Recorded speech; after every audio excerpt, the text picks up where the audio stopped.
mondiale Tchadia Airlines et partant la mobilité des Tchadiens et l'exportation de nombreuses ressources du pays. Avec Dewoul Gebre Mariam, le chef de l'État Idriss Déby Itno a parlé du transfert de compétences, de l'augmentation des vols domestiques et internationaux de Tchadia Airlines, du développement des aéroports et installations aéroportuaires, notamment de l'aéroport de Moundou qui va accueillir des avions cargo. Dans l'optique de l'exportation de la viande des abattoirs modernes de Moundou et de la promotion du parc des Akouman par Ethiopian Airlines qui dessert plusieurs pays du continent. Le président directeur général de Ethiopian Airlines, qui s'est exprimé au sortir de l'audience, a dit que le Tchad a des atouts certains dans le secteur du transport aérien.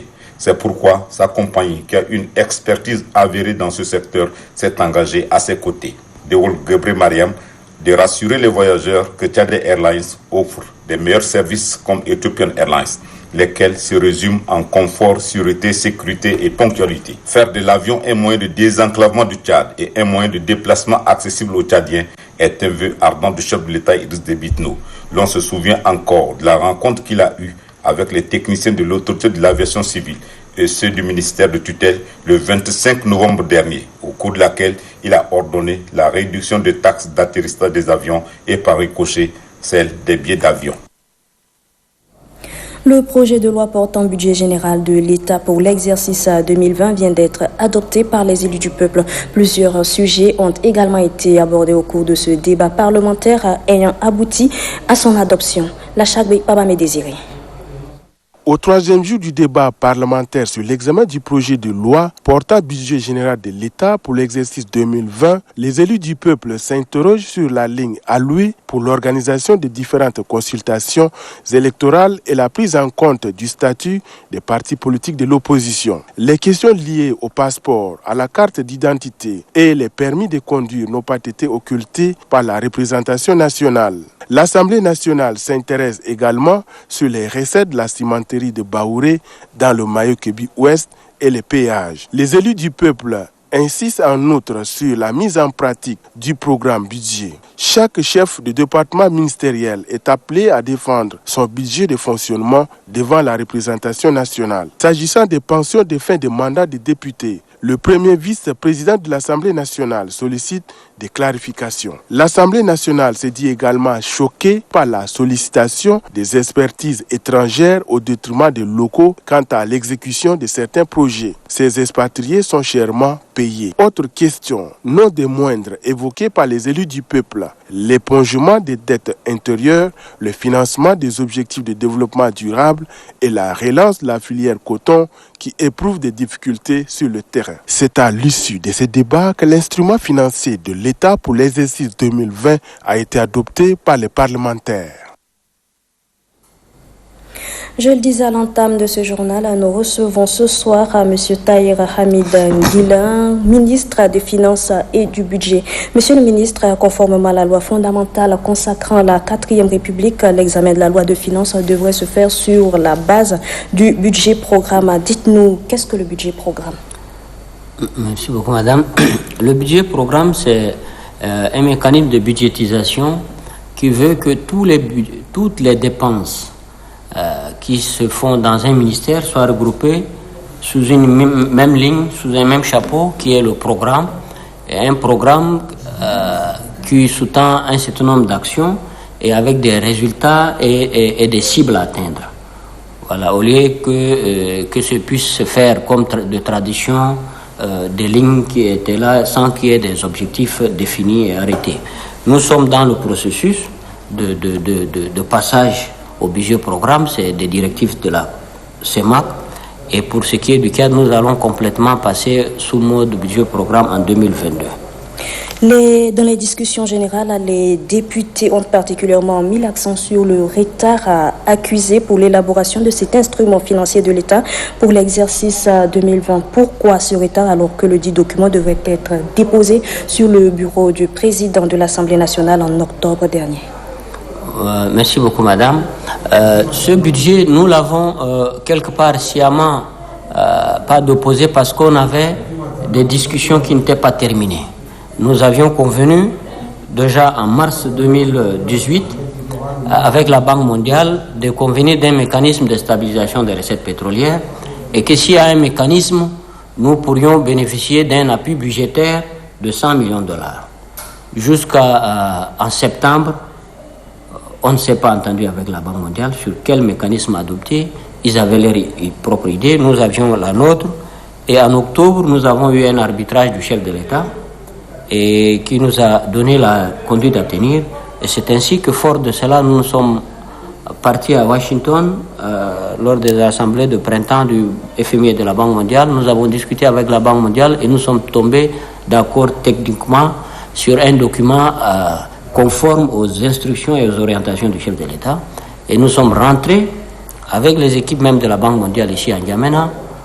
Fin octobre, nous avons travaillé ensemble et on a déposé sur la table du Conseil des ministres le 8 novembre un mécanisme de lissage des recettes et de la production pétrolière. Ce mécanisme a été par la suite adopté par l'Assemblée par la procédure d'urgence et ça a été, la loi portant un mécanisme de lissage a été promulguée le 27 novembre. Et dès que ça a été promulgué, nous l'avons inséré dans la loi de finances et on a déposé la loi de finances en Conseil des ministres le 29 et transmis à l'Assemblée. Voilà le petit retard, ce qui nous permet quand même de pouvoir bénéficier courant janvier d'un appui budgétaire de 100 millions. Monsieur le ministre, dans votre exposé devant les parlementaires, vous avez relevé que c'est un budget social. Comment entendez-vous orienter ce budget vers le social ? Disons que pour nous c'est un budget de reconquête de nos parts de marché, un budget de reconquête de notre croissance économique, mais c'est aussi un budget qui a une grande dimension vers l'écologie, vers l'énergie verte, encourager les acquisitions des instruments et d'appareillage pour l'énergie renouvelable dans les provinces, dans les villages et dans les villes, mais aussi pour encourager les investissements dans le secteur de l'énergie. Ça, c'est d'un côté. Et de l'autre, ça facilite la création d'entreprises, l'exercice de l'activité commerciale et l'amélioration du climat des affaires, mais aussi ça apporte des innovations en matière de TVA, avec l'introduction d'un TVA réduite sur un certain nombre de produits. C'est pourquoi cela a été interprété comme un budget social. Parlons à présent du recrutement de 20 000 jeunes à la fonction publique. Comment entendez-vous mener ce recrutement ? Déjà, disons que nous avons suivi l'engagement du chef de l'État qui était de recruter de 20 000 jeunes en 2020. En 2020, oui. Ça a été interprété comme si ça a été dit janvier 2020, j'ai l'impression. Ça a été dit en 2020. 2020, c'est 12 mois. Déjà, depuis sa déclaration, le chef d'État a donné des instructions pour que des recrutements puissent opérer. Il y a eu le recrutement de plus de 500 médecins, oui. Plus de 1000 quelques lauréats de différentes écoles. Nous avons 1500 enseignants scientifiques. Il y a en cours de recrutement 1650 infirmiers et agents médicaux. Donc déjà, il y a plus de 3000 recrutements qui vont être tous, qui vont émerger sur la solde en 2020, à partir de janvier. Et à partir du mois de janvier, il y aura aussi le remplacement de tous les personnels de l'État qui ira en retraite, c'est entre 1500 et 2000 personnes. Et nous sommes en programme avec le Fonds monétaire international et la Banque mondiale. Ce programme se termine en juin. Nous avons jusqu'à décembre pour tenir la promesse du chef de l'État. De recruter 20 000 jeunes à la fonction publique. On se donne rendez-vous en décembre 2020. En décembre 2020. Voilà. Le rendez-vous est pris. Vous avez également parlé dans votre déclaration des innovations. De quoi s'agit-il ? Les innovations, c'est que nous avons pris un certain nombre de mesures pour sécuriser les recettes, particulièrement les recettes de TVA, qui étaient des recettes collectées parfois, retenues par d'autres fois, et qui n'étaient pas toujours reversées. Et nous avons mis des mesures coercitives qui peuvent aller jusqu'aux poursuites, parce que quand on retient de l'impôt et qu'on ne le reverse pas, ça s'assimile à de détournement des deniers publics. Et ça peut aller jusqu'à la condamnation. Entre autres innovations, et nous avons l'ensemble des innovations en matière d'énergie verte, de création d'entreprises dans les NTIC pour l'agriculture, l'élevage, Voilà, madame. Ok. À quand la levée des 16 mesures prises par le gouvernement il y a de cela 3 ans et la levée du gel des avancements pour les agents de l'État? Disons que déjà les partenaires sociaux et l'État, dans le cadre de la plateforme, se sont engagés suivant un canevas de travail. Et voilà, nous sommes en train de travailler par rapport à ce canevas. Il y a des rapports à produire, il y a des vérifications à faire, il y a des confirmations à avoir. Et il y a des économies qui ont été annoncées par les partenaires sociaux et le ministère de la fonction publique. Et de manière tripartite, avec les finances, ce travail de recollement, de recomptage et de revérification et de confirmation est en train de se faire. Et progressivement, quand cela aura été fait, nous aviserons. Voilà. Peut-on espérer cela pour 2020? Il faut toujours espérer. Voilà.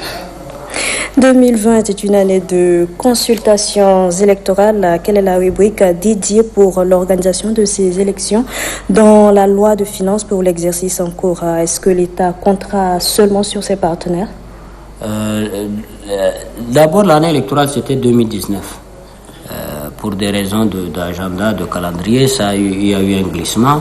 Donc, nous avons budgété, l'État avait budgété un montant pour ce qui est de sa part dans le budget 2019.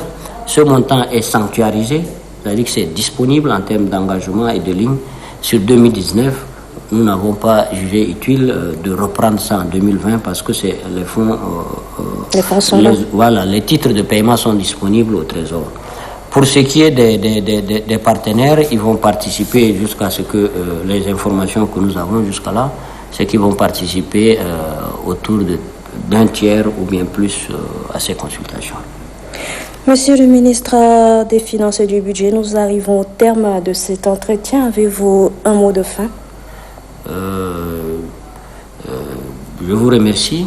Nous avons ce budget 2020 a été adopté par l'Assemblée nationale. Nous attendons sa promulgation pour que très rapidement nous puissions au niveau de tout le gouvernement et particulièrement du ministère des Finances le mettre en musique pour que nous puissions tenir les promesses en termes d'investissement au profit de la population, au profit de nos territoires,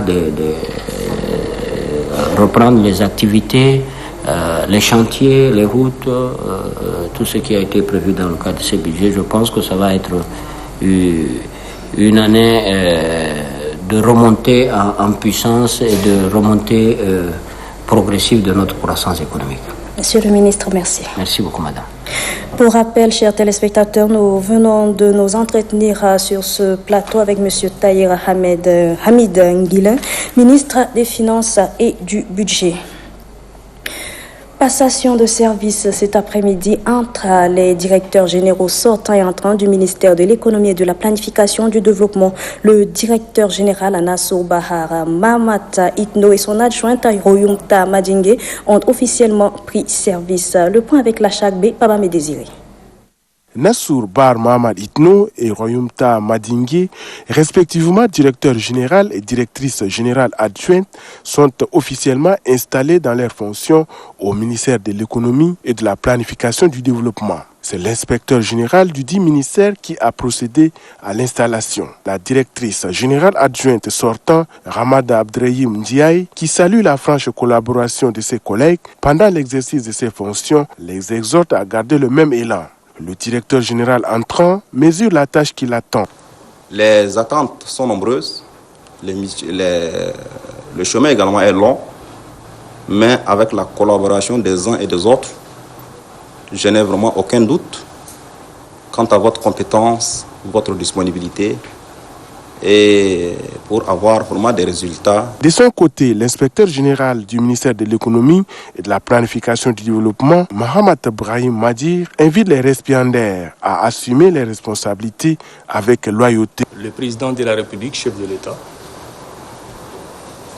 à travers les ministres, a placé sa confiance à cette nouvelle équipe qui aura la lourde mission d'accompagner les ministres pour la réussite de cette mission. Vous aurez la lourde responsabilité, puisque ce ministère est considéré comme le colonne vertébrale des actions gouvernementales. Les nouveaux responsables ont reçu les félicitations et les encouragements de leurs collègues. Dans 48 heures, on parlera de l'année 2019 au passé pour la télévision nationale. C'est le moment de tirer un bilan et de se projeter dans l'avenir, raison pour laquelle nous donnons ce soir la parole à nos concitoyens. Impression de la population recueillie et proposée par Angal Toklok.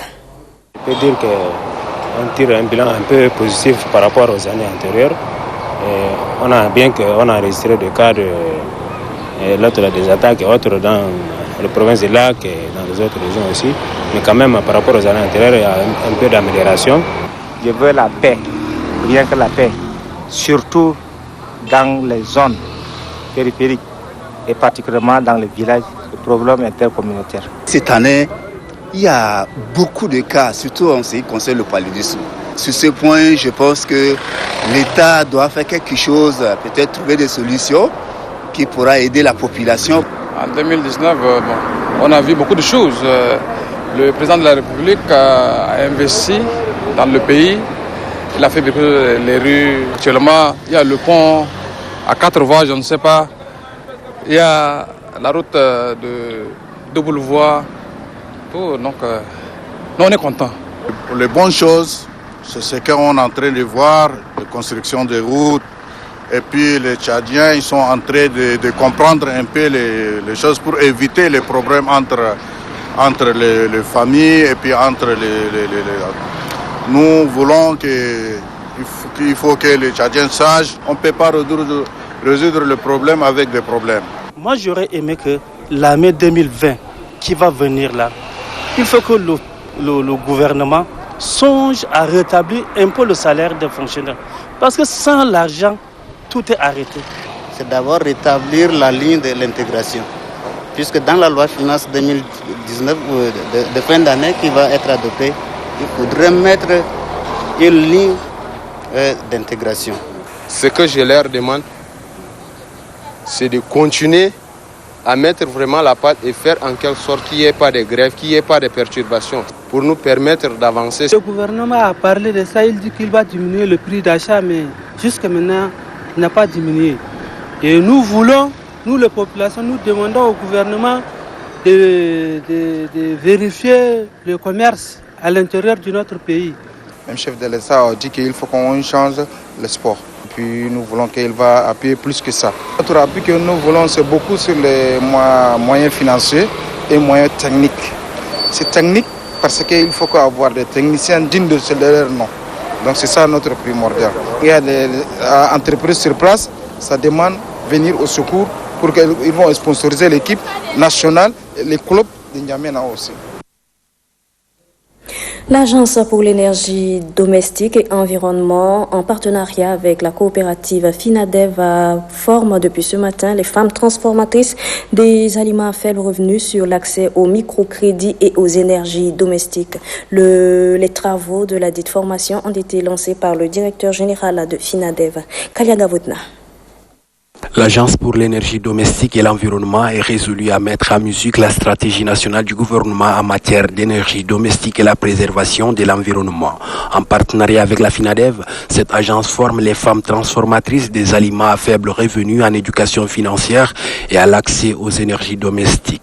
Des objectifs sont recherchés à travers cette formation. Le premier vise à préserver l'environnement en décourageant ces femmes à ne plus utiliser le bois de chauffe et le charbon pour la cuisson des aliments, et le second permettre à celles-ci de développer leurs activités génératrices de revenus, question de les rendre autonomes. Notre mission à nous, établissement de microfinance, c'est d'offrir des services financiers de proximité aux populations qui sont exclues des banques. Ces projets s'adaptent à notre activité, à notre mission, raison pour laquelle nous sommes très intéressés. Après cette formation, les bénéficiaires bénéficieront des microcrédits remboursables auprès de la coopérative Finance pour le développement FINADEV. L'objectif principal à travers cette formation est de lutter contre la désertification et de laisser tomber l'utilisation du bois de chauffe dans la ville de N'Djamena. Et nous avons constaté que ces femmes-là ne peuvent pas acheter et du gaz et des foyers à gaz. Par cette initiative, l'Agence pour l'énergie domestique et l'environnement démontre une fois de plus son engagement dans le cadre de la protection de l'environnement et la gestion rationnelle et durable des ressources naturelles. Dans la province du Lac, le groupe Wadikundi a une ferme d'élevage qui est encore à sa phase expérimentale et qui ambitionne l'industrialisation. Adef Ahmad Benrama nous en parle. Le Tchad est aussi et surtout un pays d'élevage par excellence. Cette mamelle de l'économie tchadienne retient également l'attention du groupe Wadikundi et des Sojek Tchad. Une ferme est dans sa phase d'expérimentation dans cette partie du lac Tchad. Ces bœufs et petits ruminants sont les fruits des efforts conjugués de deux présidents directeurs généraux de ces sociétés. Pour cette phase expérimentale, des centaines de têtes sont disponibles. Saleh Abakar Abdraman et Abdraman Bidei nourrissent des grandes ambitions dans ces secteurs. Ces bétails ne sont pas faits pour le commerce. Ils servent à alimenter l'abattoir moderne en chantier à Kermaya et l'industrialisation. L'élevage des volailles est l'un des volets majeurs de l'investissement. Le groupe Wadikundi dispose d'une ferme avicole. La ferme Djirei se localise à Mandalia, dans le département du Chari, province du Chari-Bagirmi. On dénombre plus de 10 000 poules pondeuses. La ferme alimente ainsi N'Djamena en œufs et poulets. Cette ferme a une capacité de production de plus de 24 000 œufs par jour. L'une des toutes premières au Tchad, cette ferme avicole répond aux normes scientifiques comme l'a certifié le Centre de contrôle de qualité des denrées alimentaires, CECOGDA. En marge de son séjour à Adré, chef-lieu du département d'Assonga, les autorités locales, en guise de remerciement, ont décerné des attestations de reconnaissance à la première dame Hinda Déby Itno et à l'équipe médicale de la Fondation Grand Cœur. C'est le chef de mission de la Fondation Grand Cœur qui a réceptionné l'attestation destinée à la présidente Hinda Déby Itno. Mahamata Oumar Morsal. Les membres de la Fondation Grand Cœur, avec l'appui de l'équipe médicale composée de médecins tchadiens et nigériens, ont mis à profit leur séjour dans le département d'Assonga pour améliorer les conditions sanitaires et sociales de la population. En reconnaissance aux efforts consentis par la Fondation Grand Cœur au profit de leurs concitoyens, les autorités départementales ayant à leur tête le préfet Dilo Dergou Darga décerne une attestation de reconnaissance à la présidente fondatrice de cette organisation de bienfaisance. C'est le chef de mission de la Fondation Grand Cœur, Djibril Derdei, qui a reçu cette attestation des mains des autorités départementales. Ce dernier promet de le transmettre à la première dame Hinda Déby Itno. En guise de reconnaissance, le chef de mission de la Fondation Grand Cœur à Adré, Djibril Derdei, a lui aussi offert une attestation de reconnaissance aux autorités départementales pour leur promptitude dans l'organisation de diverses activités. Le préfet du département d'Assonga, Dilo Dergou Darga, a au nom de l'ensemble de la population présenté ses vifs remerciements à la première dame du Tchad, par ailleurs présidente de la Fondation Grand Cœur, Hinda Déby Itno, pour ses œuvres caritatives. La Fondation Grand Cœur, de concert avec la Fondation internationale Al-Bassar du Soudan, organise depuis hier et ce jusqu'au 6 janvier 2020 une caravane ophtalmologique. C'est la structure hospitalière de Gozator qui servira de cadre pour la tenue de cette caravane. Thomas Ousmane Djali. Offrir une meilleure vue au bon nombre des Tchadiens souffrant des problèmes oculaires, c'est l'un des objectifs de la Fondation Grand Cœur. Un objectif que partage aussi la Fondation internationale Al-Bassar du Soudan. Ces deux organisations humanitaires mutualisent leurs efforts pour améliorer les conditions de vie des populations. Via cette caravane ophtalmologique, 1000 personnes souffrant de la cataracte seront prises en charge gratuitement. À l'hôpital de Gozator, déjà les patients sont soumis à une série de consultations et des examens. Certains d'entre eux obtiennent en même temps leur carte d'accès au bloc opératoire. Selon le chef des missions de la Fondation internationale Al-Bassar Abdrahman Diab, cette caravane qui dure une semaine a été lancée le 29 décembre dernier à l'hôpital de Chagua dans le 7e arrondissement. Mais par manque de patients, la caravane s'étend à la structure hospitalière de Gozator. Il profite de l'occasion pour lancer un appel vibrant à tous ceux qui souffrent de cette pathologie à venir bénéficier des soins. Les bénéficiaires, quant à eux, se réjouissent déjà de cette initiative et n'ont pas manqué d'exprimer leur gratitude et leur remerciement aux initiateurs. Après cette phase de consultation, l'équipe va procéder ce mardi aux opérations. Fin de l'atelier d'information et d'échange sur le projet de renforcement de la productivité des exploitations agro-pastorales familiales et résilience. Repère tout comme à l'ouverture, c'est le gouverneur de la province du Chari-Bagirmi, Aboubakar Dibril Aboubakar, qui a clos les travaux. Dionodi Nestor. Durant 2 jours d'échanges et d'informations sur le projet de renforcement de la productivité des exportations agro-pastorales familiales, résilience, repères, les participants ont acquis des connaissances sur plusieurs thèmes qui ont été débattus, entre autres, aménagement hydro-agricole, réhabilitation des pistes rurales, valorisation des produits agricoles et structuration des organisations paysannes. C'est un projet qui également parle un peu du changement climatique au moment où la population, surtout du Bagirmi, qui le désert vient vraiment de manière galopante et la récolte, la production agricole qui diminue, ça serait peut-être un projet qui va nous aider à vraiment sortir de la pauvreté. À l'issue des échanges, les acteurs du secteur agro-pastoral ont fait quelques recommandations à l'endroit du repère et aux plus hautes autorités. Encourager et développer les bonnes pratiques de gestion des terres et des eaux.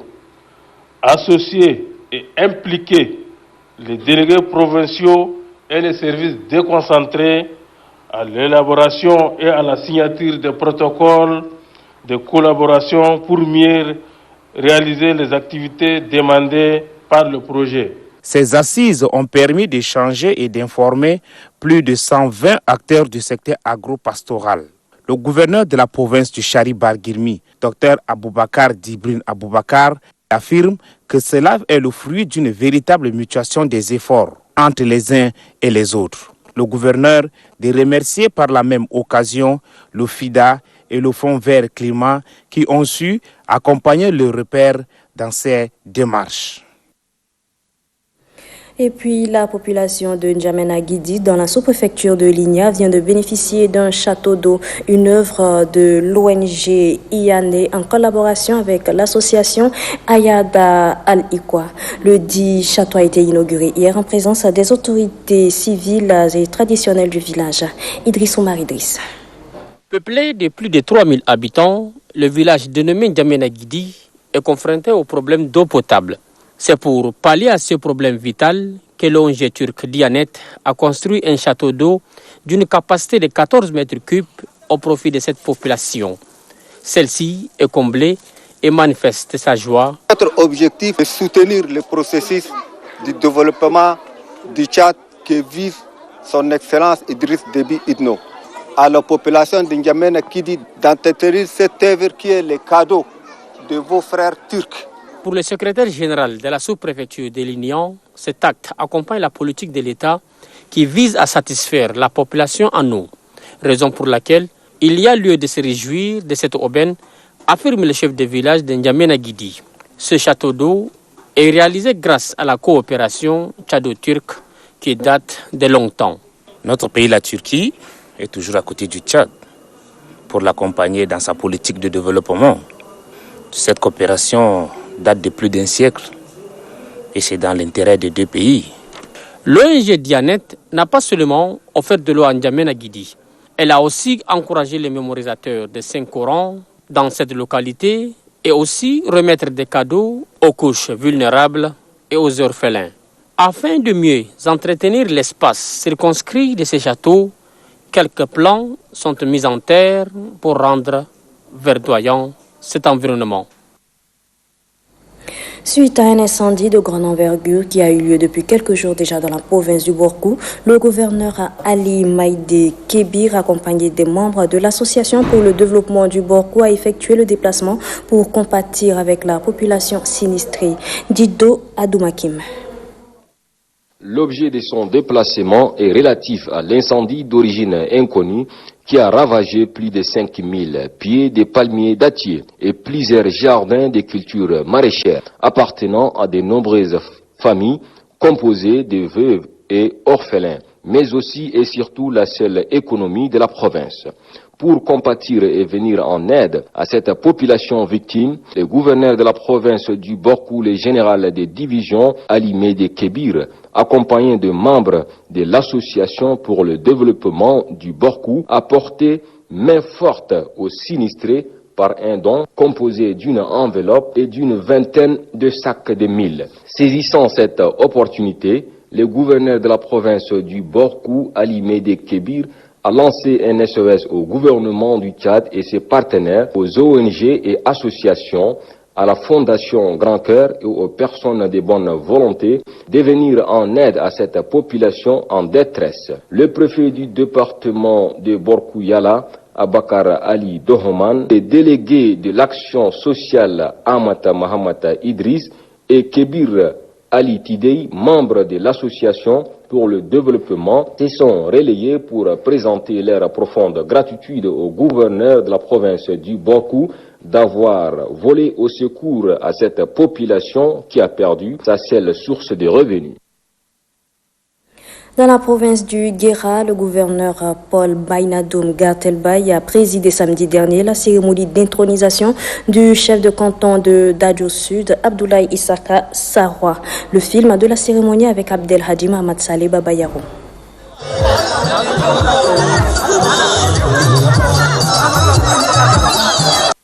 C'est au terme du décret 1373 du 2 septembre 2019 que le général de brigade Abdoulaye Issaka Sarwa est nommé chef de canton de Bardangal, chef-lieu de Dabara. Cet acte lui confère l'autorité d'être à la tête de cette communauté d'Adjo Sud.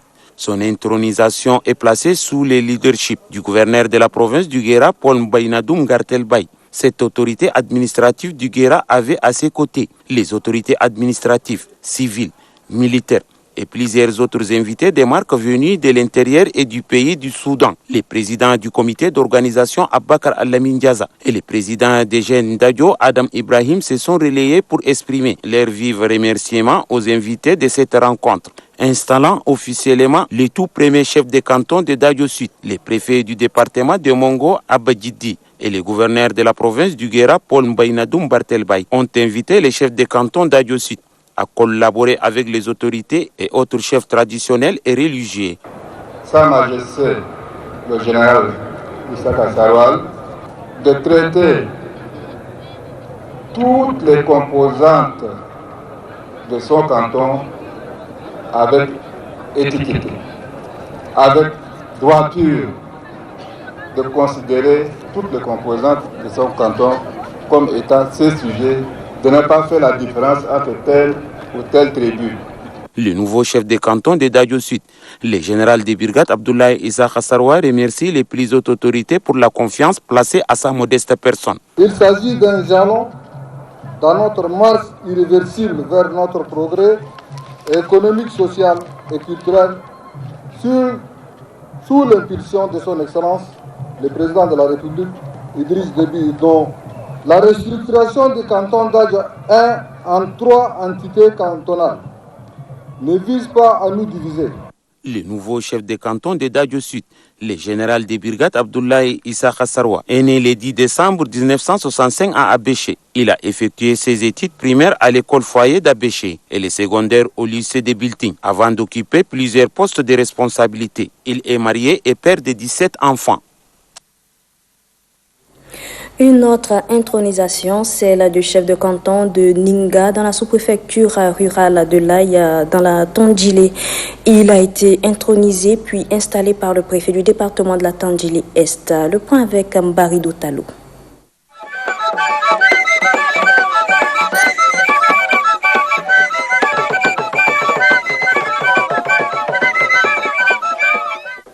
C'est dans une liesse et manifestation culturelle que le nouveau chef de canton de Ninga, Maître Waidele Penalei Marcelin, a été installé sous le regard admiratif de diverses personnalités invitées à cet effet.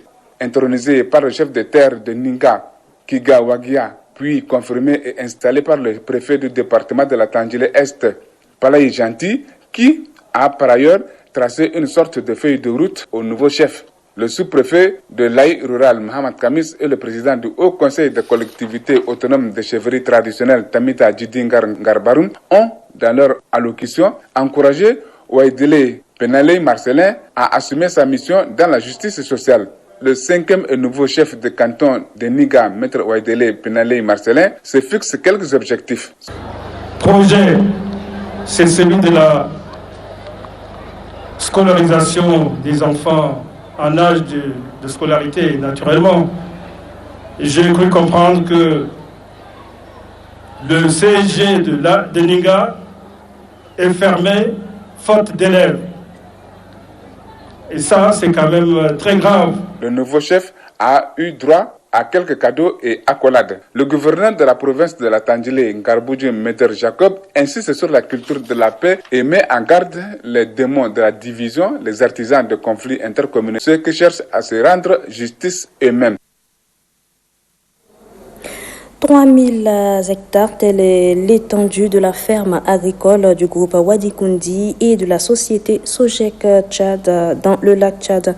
Pour la première saison, 6000 sacs de maïs, dont la grande partie sera vendue 10 000 francs, un prix défiant toute concurrence, ont été produits. Adefamat Benrama. Le lac Tchad est un don du ciel au regard de ses immenses potentialités naturelles qui ne demandent qu'un investissement pour garantir l'autosuffisance alimentaire. Car au Tchad, l'agriculture constitue les piliers de l'économie nationale. L'appel du président de la République, Idriss Déby Itno, pour un retour à la terre nourricière a été très vite compris par certains compatriotes. Cette ferme agricole de 3000 hectares dans la zone du lac Tchad est un investissement de 2 opérateurs économiques tchadiens, Saleh Abakar Abdourahman, président directeur général de la société Wadikundi, et de Abdrahman Bidé, président directeur général de Sojek Tchad. Ici, 2 cultures sont pratiquées dans l'année. Le maïs est la culture dominante. La culture maraîchère occupe aussi une place importante. Dans l'optique de cultiver en toute saison, l'on a opté pour l'irrigation. Sur une distance de 3 km du lac, l'eau est drainée. Des matériels de pointe sont mobilisés. Par cet investissement, Wadikundi et Sojek Tchad entendent contribuer à l'autosuffisance alimentaire.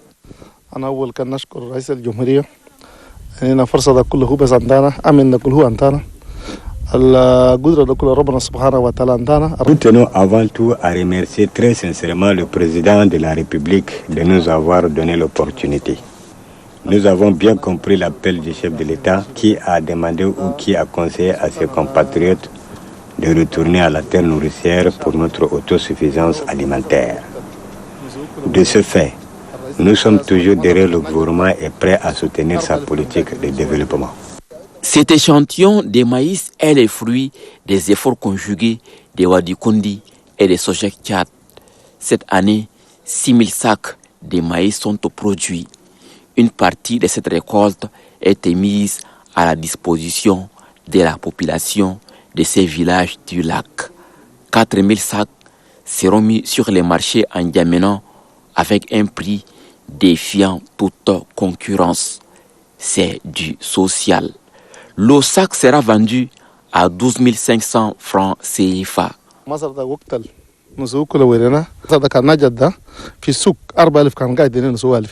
Cet échantillon de maïs que vous voyez, nous allons laisser une partie à la population de ce village. Le reste ira au marché. Nous ne faisons pas du commerce mais du social. Au lieu de 20 000 francs, nous vendons autour de 10 000 à le sac. De cette façon, les citoyens moyens pourront avoir accès. Notre souci est de voir la population vivre mieux, veut cher aux plus hautes autorités.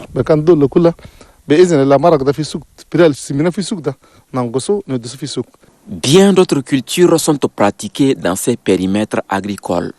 Nous sommes en train d'expérimenter uniquement pour le maraîchage. Mais à l'autre côté, c'est pour l'autre de la grande culture. C'est-à-dire le céréales, ils ont introduit le maïs.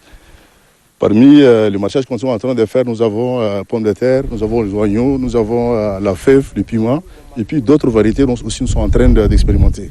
Et je crois que dans 1 an, 2 ans, nous allons faire l'extension de ce périmètre. Le volet lutte contre le chômage occupe une place capitale. Plusieurs jeunes de ces villages sont employés, ce qui leur permettra de subvenir à leurs besoins essentiels. C'est une très bonne initiative par rapport à la politique prônée par le président de la République en ce qui concerne le développement rural. Donc franchement, nous encourageons l'opérateur économique Alex Ali Abakar si les autres opérateurs économiques faisaient la même chose. Et vraiment, les employés sont très contents. Ça réduit le chômage. Le chef de canton s'est montré reconnaissant envers les 2 opérateurs économiques tchadiens pour cet investissement utile selon ses propres expressions. Je profite pour remercier beaucoup M. Saleh Abakar Abdraman, président directeur général du Wadi Kundi, M. Abdraman Bidei Hassan, président directeur général de Sojek Tchad, pour les travaux qu'ils ont entrepris dans le canton Kourikali de Kouloudia pour chasser la famine et créer l'emploi aux jeunes. Le polder n'est pas inondé depuis 60 ans. Les rôles importants joués par l'opérateur économique Saleh Abakar Abdraman, président directeur général de Wadi Kundi, dans le développement socio-économique du Tchad, lui a valu la reconnaissance de la République. Il a été décoré par le chef de l'État, Idriss Déby Itno, à une date mémorable, le 11 août 2018, anniversaire de l'indépendance du Tchad. Une reconnaissance pour ses mérites, mais aussi pour inciter les autres à suivre ces bels exemples d'investissement. Tiré des rideaux hier sur la 22e Assemblée générale du mouvement d'édification et d'information des jeunes de l'église fraternelle luthérienne. Durant 3 jours, les participants ont examiné les différents rapports de 2019 et les résolutions ont été prises pour l'année 2020. Les détails avec Funaïda Draman-Josiane.